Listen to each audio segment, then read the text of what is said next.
Subject property is 166 Woodrow Avenue, on the market for $179,900, 4,400 square feet, 6 rooms, 4 bedrooms on each floor. I've already gained access and we'll check out the first floor first because there is a entrance on the front, entrance on the side to access that. So you've got a little anteroom here, standard hallway going down the middle, got bedrooms on each side. I would say this place was renovated late 80s, around there, based on the carpeting, clamshell moldings. There's nothing else in here that is from the 1920 build date of this home. The place has been completely emptied out, which is typical of a bank-owned home. They actually took some time and thought into the closets here and made them double closets as opposed to the single closets that were here in 1920. The copper has been stripped from most of the house. This unit number 1, the pipes look like they're still in the baseboards, but upstairs they're gone. Put my flashlight on here for extra help. The power is off in the house. Double closet. Carpeting is a little bit old. You do have vinyl windows. Not in great shape though. Bathrooms, all been winterized. It really wouldn't take much to get this place back into decent shape. Cash buyer would be ideal, but 203K FHA loan may work out here. Who knows?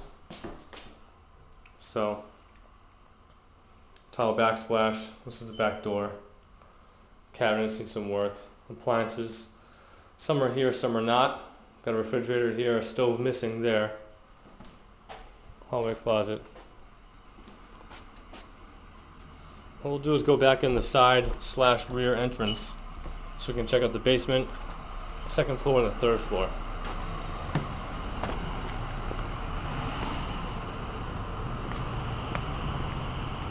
This is the side entrance to the basement.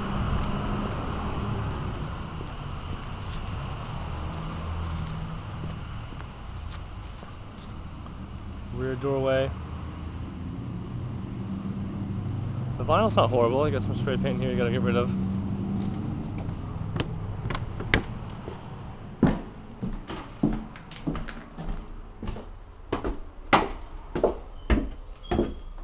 Going down to the basement, it's completely empty. And when I mean empty, I mean there's no trash. There's also no heating systems and no hot water tanks. These pipes here are the gas pipes that used to be attached to each heating system. And as you can see, there's nothing attached to them, all 3. Same with over here.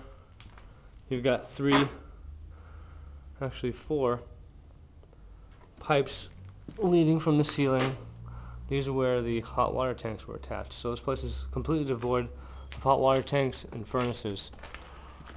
Gas meters are up front. When they did the renovation 20 years ago, they actually put a common meter in here, so you've got a common gas units for, you got apartment 1, 2, 3, that's probably 1. You've also got a common meter, so there's a separate electric bill for the lights, and then the gas here would probably be for, I would guess, washer and dryer.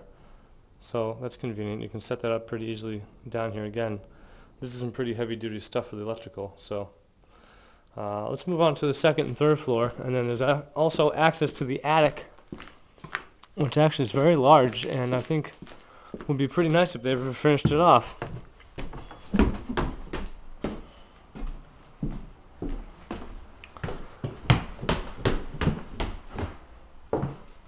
Alright.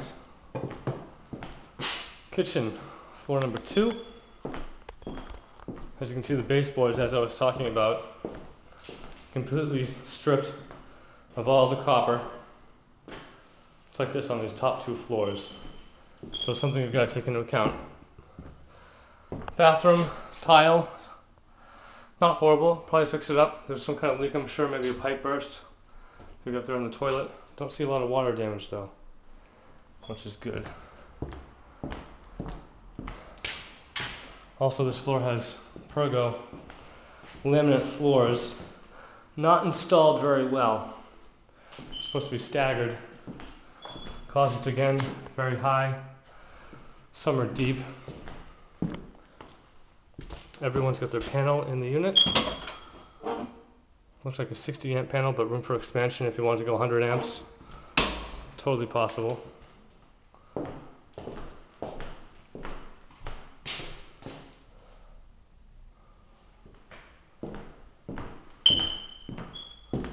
That beeping obviously is the smoke detectors, which are low on batteries.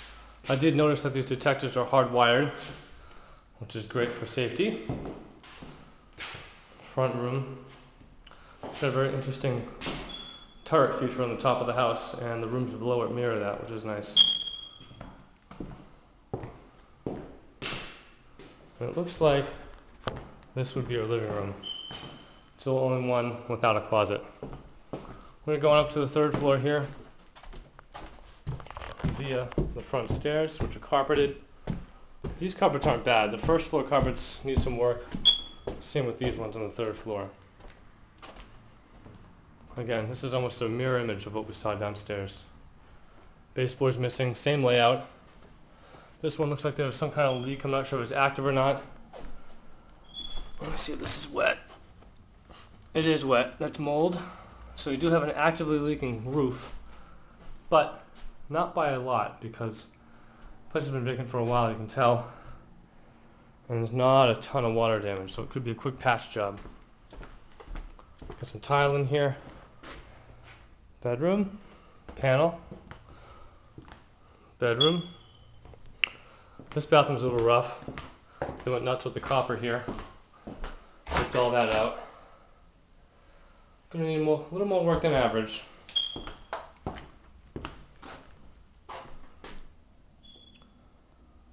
Again, with the copper missing, gone. Closet. Got some space for shelves up there. Not a bad rental property though. Cabinets need a little bit of work. A little banged up. Let's go to the attic, which is not considered, at least as far as I know, part of the living area. Certainly due to its condition, but you never know.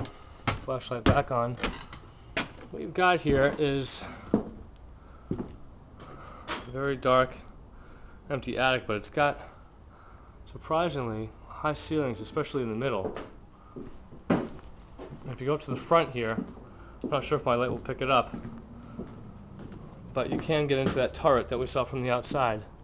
It looks to be a good 15 or 20 feet tall, going all the way up.